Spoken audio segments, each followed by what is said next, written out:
Messages to the brave. Every day, human rights defenders and environmental activists across the world are risking everything to defend our brothers and sisters and protect our common home. The devastation of coronavirus has meant this year has been particularly tough for these brave people. Under lockdown, many have been exposed to increased threats, violence, and intimidation as aggressors have exploited lockdown situations for their own gain. More than 300 were killed last year while fighting to protect their lands and nature, stop climate change, or stand up for peace and human rights, and hundreds more were threatened or criminalised. So this Advent, while we are waiting, let's remember that they are waiting too for justice and safety. Why not send a Christmas card to someone brave? This is how you can go about it.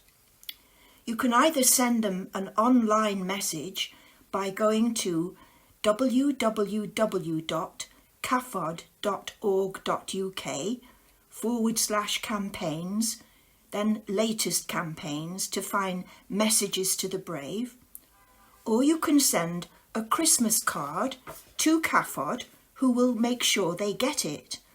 And this is the address for that. Campaigns Team, CAFOD, Romero House, 55 Westminster Bridge Road, London, SE1 7JB. But before I end, let me tell you about just two of these wonderful people. The first is Maison Badawi.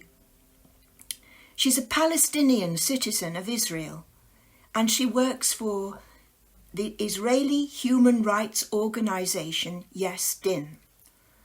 Every day, she drives to the occupied Palestinian territory to meet with Palestinians who suffer violations to their human rights from Israeli settlers who are attempting to take control of land to expand illegal settlements. Maison reaches out to people in their time of greatest need. She offers training and advice, and despite obstacles in the Israeli law enforcement system.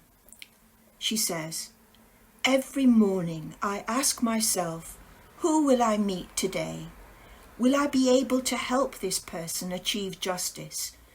And many times I feel helpless in the face of the brutal occupation. But then I get energy and encouragement when I see those affected fighting to protect their rights." Then there's Father Alfred Buju from the Democratic Republic of Congo.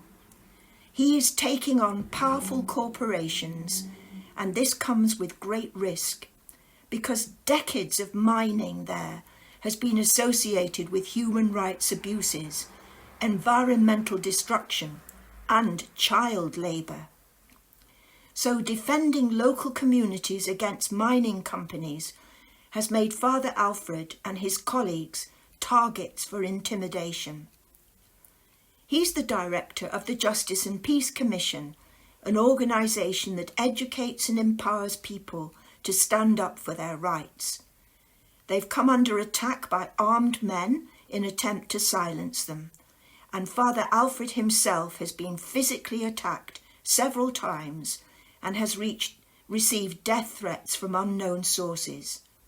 But despite the risk, he's dedicated to this work. I'm inspired by the stories of Martin Luther King, Oscar Romero.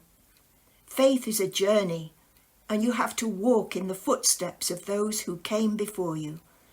Without sacrifice, there cannot be change. So why not send a message or more than one message to the brave this Advent? Thank you.